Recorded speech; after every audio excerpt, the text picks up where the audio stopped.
This episode is brought to you by Vinitaly International Academy, the toughest Italian wine program. 1,000 candidates have produced 262 Italian wine ambassadors to date. Next courses in Hong Kong, Russia, New York, and Verona. Think you make the cut? Apply now at vinitalyinternational.com.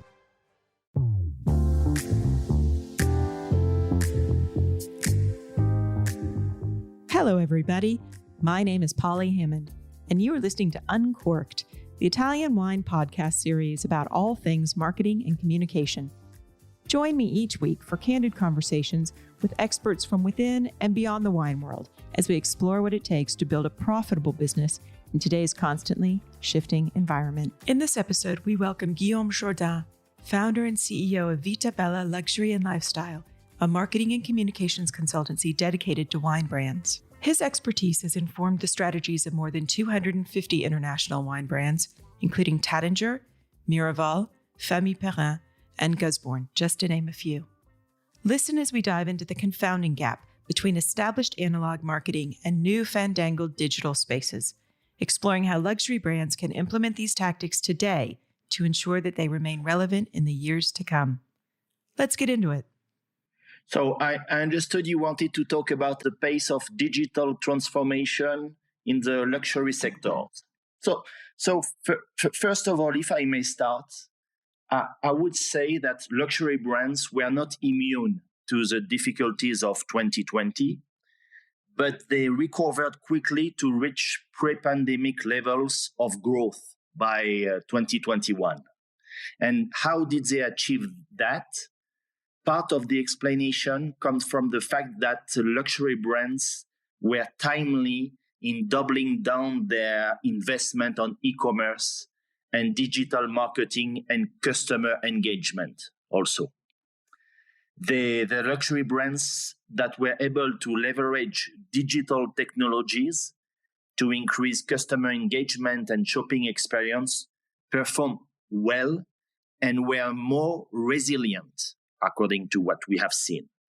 These tactics include virtual shopping experiences, live streaming, and social retail.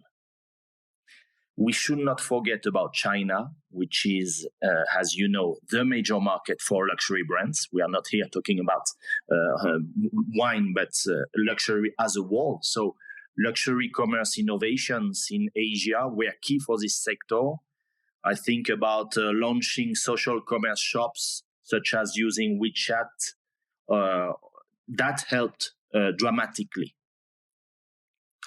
Then I believe brands understood very early that social commerce meets luxury retail, and this is what we have to understand in the wine industry. The linking of the social and digital world with the traditional luxury retail experience is huge. We call it social retail. At its core, the social retail concept is a store based around the idea that our offline and online lives are intrinsically linked. This is a very important point.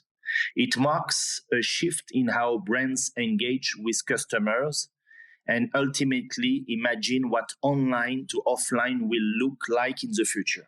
So this is exactly the space that my agency works in. And we've noticed spot on with what you're saying. Brands that either because of leadership or capital or both, whether they're in the luxury or the non-luxury market, who had the capacity to rapidly move into digital were able to profit at a time when, there was so much stress in the world.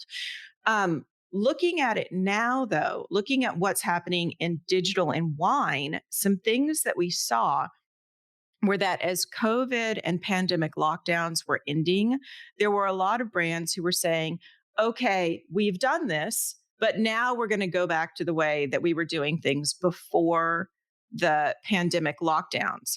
What are you seeing in luxury for forward momentum, or someone like Hermes who just posted, reduced earnings, perhaps not reduced, but they did not meet their targets for the quarter. And I actually have some stories about that. Are you finding that luxury brands are now just plowing head first into it, or are some of them going back to what worked before the pandemic? They are just moving forward, and they understand that shops are very, very important also. That's the reason why they now invest in new shops. They are changing their distribution network also, but they are moving to add some shops.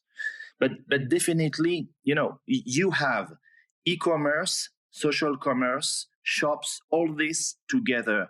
We didn't have that business before COVID. And I think today e-commerce and social commerce is very crucial to attract luxury consumers, because consumers, they rely on e-commerce and social commerce to engage with. I want to tell you a story, what happened to me on my way to Vinexpo. And I'm going to out myself in a way that people will probably tease me for. I have been a collector of Hermes for 25 years. I am a luxury shopper. I own the fact that I love the market. I love the experience. I love the beauty of it, right? So I live in Barcelona. I was getting ready to leave for Vinexpo. And also I work in digital, where what we've heard in luxury for probably 5 or 6 years before there was ever a COVID around was that we're trying to marry the digital and the analog experiences through outstanding customer service, through CRMs, through good data, that the what we call the IRL, in real life, versus URL, which is online, was coming together. So I got on the phone and I called Hermes, and I had a product number. I said, do you have this particular product in stock? This is not a cheap product. So no, they don't have it in stock. I said, do you have anything in these colorways? You'll need to give us your phone number, and someone else will need to call you so that we can figure out how to send pictures to you of what we have in stock. I said, can you courier it to me? I mean, I can get McDonald's couriered up the street if I spend $10, right? And they said, no. I am literally 5 kilometers from the Hermes store in Barcelona. I'm like, can you just put it in a courier and send it to me? Because I'm getting on a plane tomorrow. And they said, no, we can't do that. The digital shopping, the e-commerce version has 3 to 4 day delays before it even ships out. And that's not a part of the shipping issues right now. Like, that's always been the case. So what I'm wondering is how much of this is talk and trade PR, and how much of these changes are actually taking place in the stores where we as users interface with the luxury brands? It's a mix of all you have mentioned, but definitely the luxury brands have to replicate customer behaviors they see in store, increasing personalization. So they have to get in touch with you. They have to talk with you. Sometimes they have to understand better your request. But definitely, it's luxury brands understand the way we move. They understand the way customers change, what they are looking for. I'm happy to know that you are Hermes buyer for 25 years, because I know very well the brand and the people. But the thing is, it's not true for a lot of luxury consumers. They are not always buying the same brands, and they are changing. They are moving to other brands. They are buying one product for Hermes, and then for 10 years they don't buy anything from Hermes. They go to Off-White, they go to Dior. So customers like you, consumers like you, we don't have many, I would say. That is interesting, because one of the things that I notice we don't talk about much when we're discussing the digital space and the luxury brands is data acquisition. So, I think a lot of us know the story of LVMH having their CRM custom built for them. It was quite an undertaking. And I have not had a chance to play with that at all. I don't know how that brings together data. But if I'm looking at any of the big houses and I'm saying they have amassed an absolute incredible database around consumer behavior that can then advise their choices across all of those brands. Can you talk a little bit about data acquisition and data usage in the luxury space? We need, in the luxury space, we need more and more data. And that's the reason why with NFTs, with the blockchain, we have a huge chance to move forward and to have some more information. Because when you are talking about luxury, you are also talking about the second-hand market, knowing that when you have the first acquisition made by yourself, for example, by a consumer, then maybe this consumer in 10 years' time will sell it to another person. And we want to know this person because she will be interested by some offers in the future because she bought on the second-hand market a product for, let's say, Hermes. And because she's interested by the brand, she's attracted by the look and feel of our products. So, and thanks to NFTs, thanks to blockchain, we can get this information. So, database is of huge importance for luxury brands. So you brought up NFTs. So I really want to discuss this. You wrote an article for Jane Anson's Inside Bordeaux that I think a lot of us have read and is the reason that I reached out to you for this interview. I'm going to preface these questions by saying I work in tech and wine. I'm completely pro-digital. I think that anything we can do to better understand our audience or just to take risks. I mean, we're so risk averse. I think any of that is fabulous, but I have questions. And I know that if I have questions about NFTs in the space that I work in, then there are a lot of people who have questions about NFTs. So can we go through some of those? Yes. My questions about NFTs and wine. Okay. There is an enormous and documented environmental cost to NFTs. And some of the data is a single edition of an NFT artwork equals 1 month's electricity consumption for an EU resident. And Ethereum, and although there's some argument around how much the weight of NFTs or the percentage of NFTs as Ethereum usage, but Ethereum is responsible for 96 million tons of CO2, or the combined annual emissions of 84 carbon-intensive countries. I really struggle to reconcile that with the fact that in wine, we are at the forefront of, climate change impact. How do we, as an industry, find a happy space between the benefits or the knowledge, the data that comes out of NFTs and the weight of these in climate change and environmental issues? If we want to be in the wine industry, I'm talking about, into the sustainable at the front of leading the sustainable development, it would mean we stop technology. So we don't communicate through social media. We don't use internet anymore. And we go back like the old way. We are selling our wines at the store and travelers should come to our place. And this way, we will make sure that we are at the forefront of the sustainable development, our sustainable development strategy. But we can't. We have to move forward. We have to use technology. I agree with you. NFTs have this huge problem. But if your competitors are using this and you don't, your industry is dead. That's the reason why it has to be a consideration. What do you want to do? Do you want to not accept the NFT technology? And do you prefer to stay as you were doing before and not getting all the data that all your competitors in the luxury industry are getting? This is a point of view. This is a way. But most of the time, when you have an industry, when in wine or any other area, you need to develop your company. Some companies are listed on the stock market, so that's the reason why you need to develop. That's the case of Hermes, for example.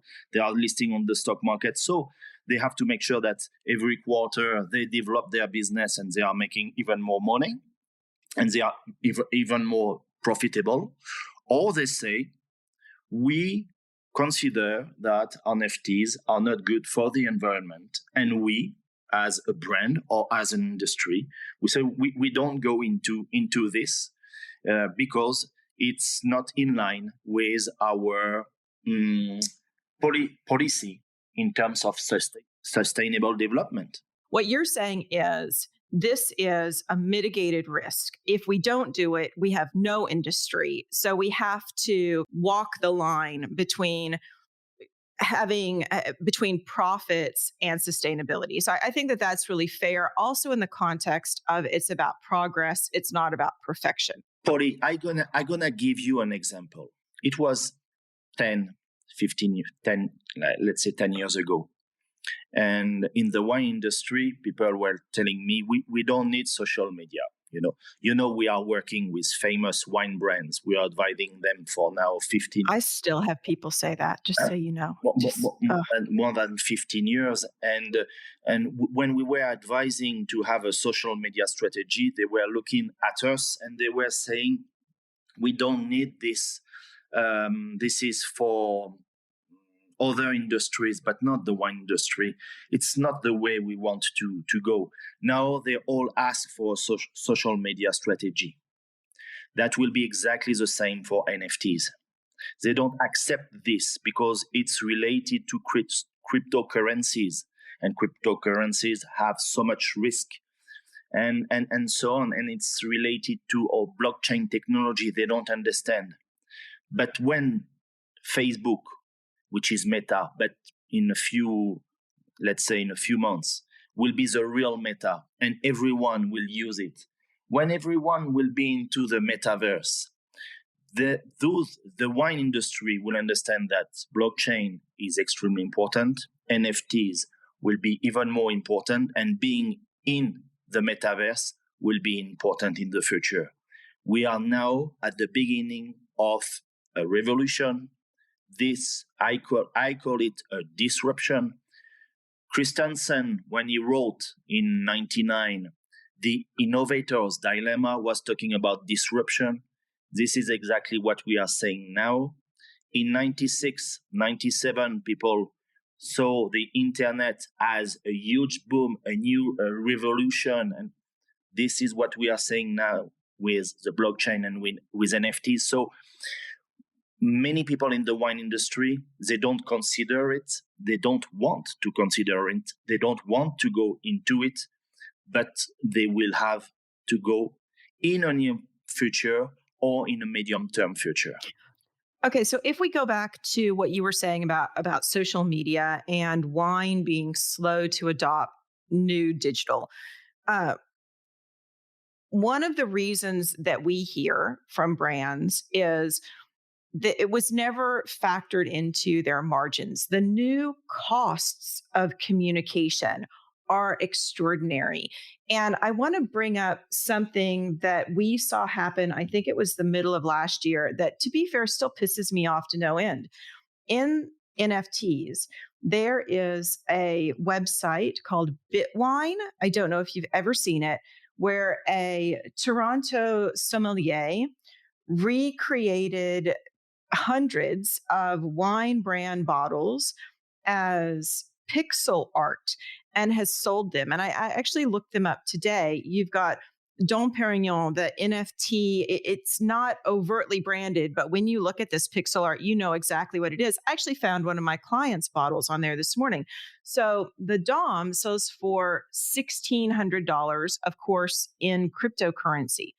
The reason I bring this up is we see what just happened. And again, I'm on an Hermes kick today, but we see what happened with the Meta Birkins, where Hermes suddenly was having to control a brand now in the metaverse. I can't imagine the additional costs of any of our wine brands having to monitor, respond, and legally respond to issues of their branding now just living in the internet. Where does that money come from? Where does that knowledge come from? How do we handle that as a business issue?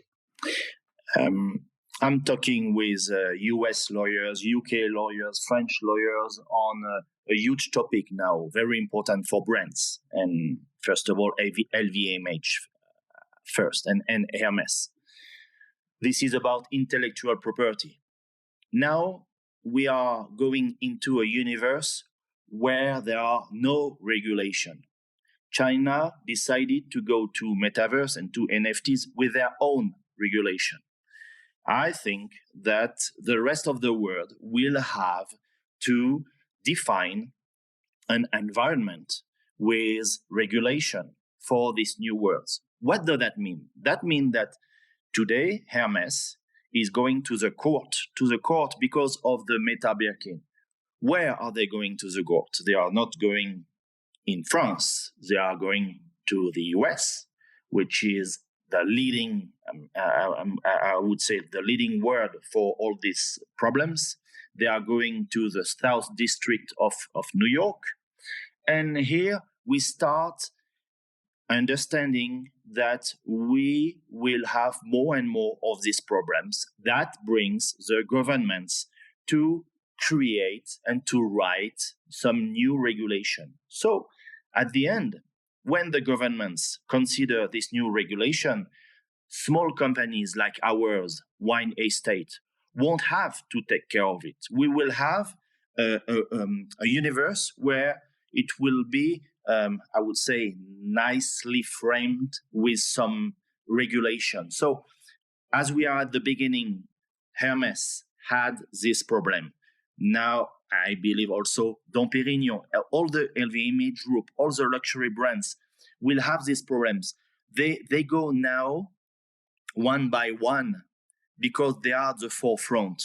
But in the future, thanks to regulation, we won't go one by one like a wine estate would do. But we will have regulation, and those guys who will have this, we will create in the future Meta Dom Perignon or Meta Birkins, will have some problems with the regulations and not with the brands.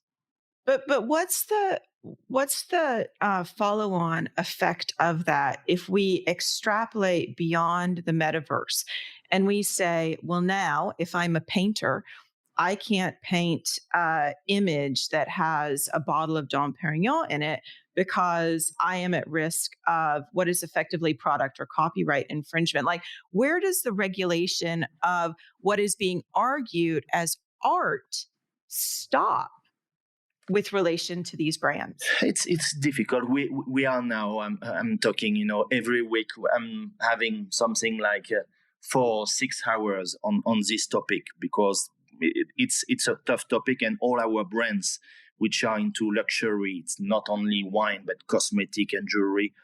They are looking at this very, very precisely. So I can't answer your question because we are at the beginning of this reflection. But the thing is, you can't use a product associated to a brand without the acceptance of the brand itself. That's it. This is what we call intellectual property. For LVMH in 2021, tech was it was the top 5, I want to say, one of the top 5 for trademark filing. So what that includes when they say tech is computers, software, electrical, and scientific IP. So this is much more than NFTs. So let's actually talk about digital in a context of wine and luxury. From your experience with all of these brands, what's going on here? What is the computer, software, electrical, and scientific that big brands are looking at right now? For the wine industry, Sure. we are lagging behind all the other luxury brands in other industries, because we don't have the financial means to be at the forefront. So we will see. I can't tell you right now. The thing is, what we see is there is a new development, and we will have to go into to consider this new development. But I can't tell you right now.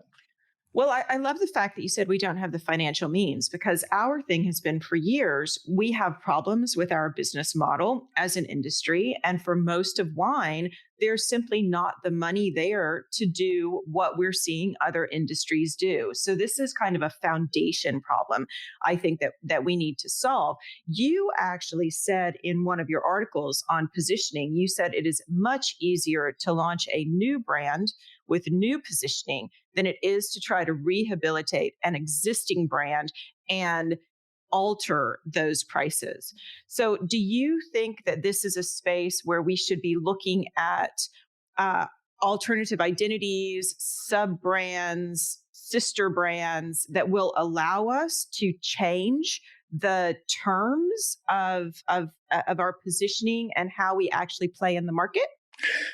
Regarding financial means, definitely we think that we are into luxury when I'm talking about the wine industry, but we don't have the financial means of the luxury brands.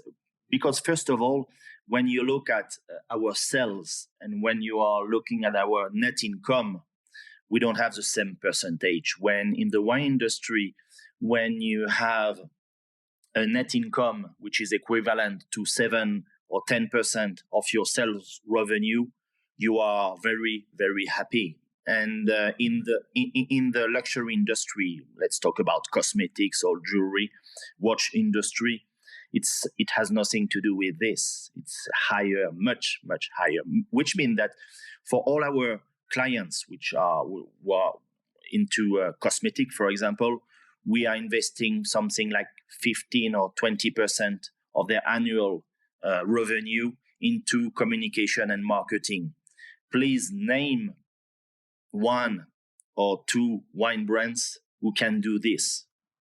Do you know the actual average spend for marketing in wine is between 4 and 6%? That's the marketing spend, and this is such a hurdle to overcome. I agree with you entirely. I'm so glad you said that. Champagne brands were leading in this because they have been doing marketing 30 years ago, and they are making some nice margin. So they could do it, but when you are in still wines, it's difficult. So like in any industry, trying to rejuvenate a brand or to reposition a brand that existed for, let's say, 50 years or 100 years, it's quite difficult. It's better to go and build a new brand. Look at Miraval with Brad Pitt that we have been advising now since 2011, and the first vintage was 2012. I consider that, and we consider that the brand Miraval was a new brand, and we positioned it as a new brand. Look at the success. I feel that this is one of the most successful wine brands we have in the world, and I think that over 10 years, we have done a tremendous job to make it extremely powerful. So you can create some new brands. You can make them very powerful within a short period. 10 years is nothing when you look at the history of Antinori, which is something like 700 years old, or Famille Huguel, who are also for centuries and centuries and still in the same family. So Miraval is just 10 years, but this is a huge success.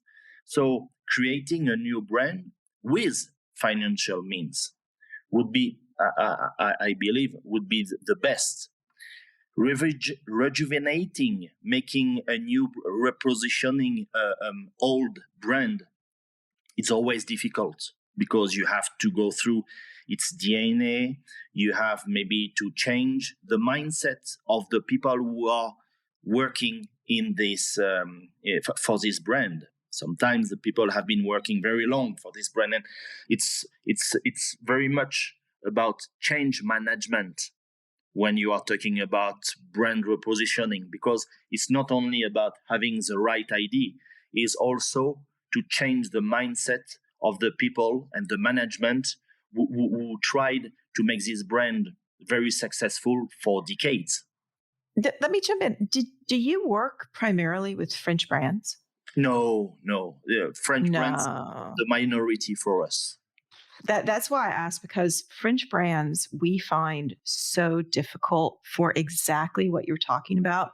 The getting that forward momentum, digital transformation is just, it's such a difficult hurdle to overcome. And it's funny because we do see with our American brands almost a willingness to go into some things too fast, so trying to find the really good balance between wise spending, because that's ultimately what we're talking about. And a good space that I've seen this happen in, or maybe it's not good, we can talk about this, has to do with AR and VR. Something that wine has been trying to accomplish for, I want to say, possibly a decade now. And we only have one example. That was 19 Crimes. It was in the broad market. Are you seeing anyone that is successfully using some kind of immersive media in wine? No, because the costs are, again, high for the wine industry. So we need some more time to have them into AR and VR. But definitely, again, this is a future, because when you look at, we are working with some guys, they are working for museums. And in St. Petersburg, you have a famous museum called Hermitage. And they have been working on a beautiful project, which is recreating Hermitage via VR technology. What does that mean? That means that you are very inclusive. Not only the people who are traveling to St. Petersburg can visit the Hermitage Museum, which is beautiful, but also thanks to $15 or $20, you can also visit it through VR. And for the wine industry, that will be the same. When you are a powerful brand, you want to have some people traveling to your place and experience your brand. That's for sure. But you want also to have people from all over the world, even if they can't travel to your place, to visit the place and to have an experience which is at the closest to what they could have if they had reached the chateau or the wine estate. So definitely this is the future.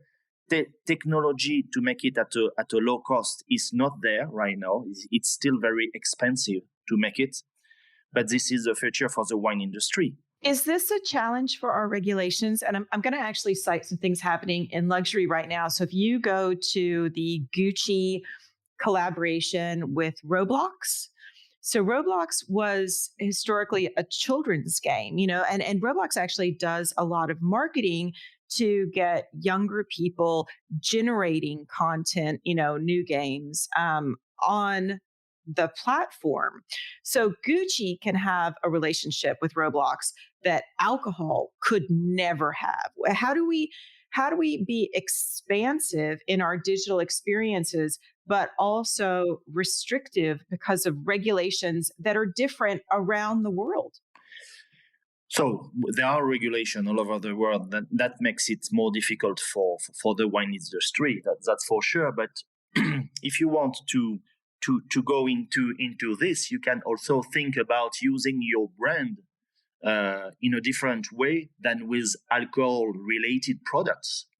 which means that you could have some brands that are into alcohol, but that will sell also some other products. And these products branded with the same brand as the one in alcohol could be used in the metaverse. Let me tell you about one example. If you have T-shirt where Dom Pérignon is written on it, there is no problem to go into metaverse with this. This is the same thing we see for brands with tourism, is that we can often circumvent local legislation, regulations for marketing if we have products that are not the alcohol. Last question. Does any of this risk alienating our established customer base in fine wine? Not at all. Not at all. Again, we want to provide the best service to, talking about the fine wine industry, to our customers. We want to bring the best experience with technology, with the blockchain, with NFTs, with VR. This is exactly what we want to do. You use it or you don't use it. It's up to you as a consumer. But if you want to have more experience, if you want to have a better service, if you want to know more about your brand, your favorite brand, if you want to promote to be the best ambassador in the world of your favorite wine brand, fine wine brand, technology is a huge leverage. And so definitely it's not a question of alienation. It's a question of bringing some added value. And in the luxury industry, this is what we are all about. We are all about bringing added value, bringing value that no other industry can offer. And even in the fine wine industry, we can do this, not only in cosmetic, in the watch industry. In the fine wine industry, we can do. And by leveraging on technology, we can provide it. So it's definitely not a question of alienation. It's a question of proposing, having a new proposal and giving the best to our consumers. Thank you.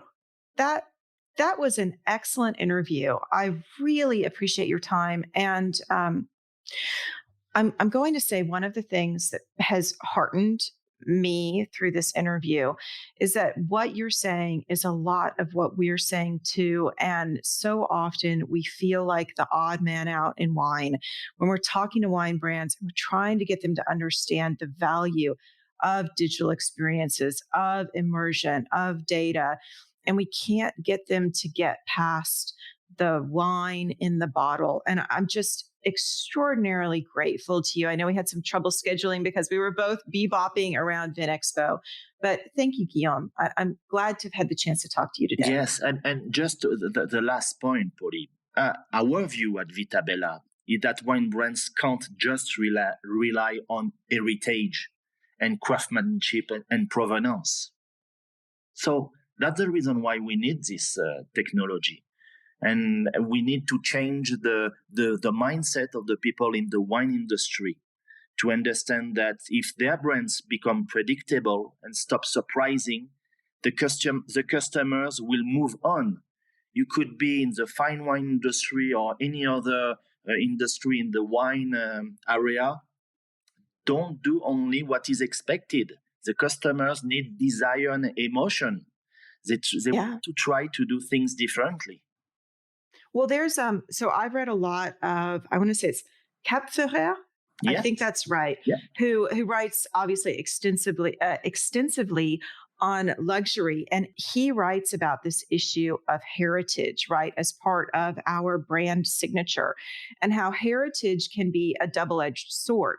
So you can either lean so heavily into history and the way it's always been that you are stalling your own progress, or you can become the arbiter of what how does this vision translate into the future? And that's where I see leadership as profound in these changes. A leader who can come in and can recognize that they are the steward or the guardian of intent rather than practice.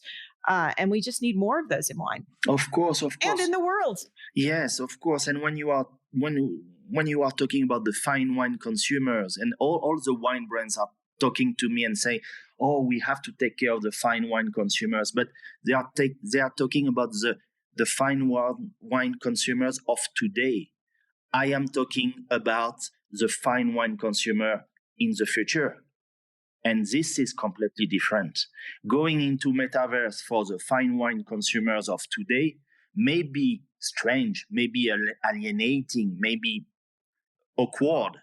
For the future fine wine consumers, it's part of its life. It's quite natural. Your brand is not there. You are old. You are dead. And what a way to wrap an incredible interview with Guillaume Jourdan. Thank you for listening, and a very special thank you to Guillaume for being with us today. The Italian Wine Podcast is among the leading wine podcasts in the world, and the only one with daily episodes. Tune in each day and discover all our different shows. And be sure to join us next Sunday for another look at the world of wine marketing.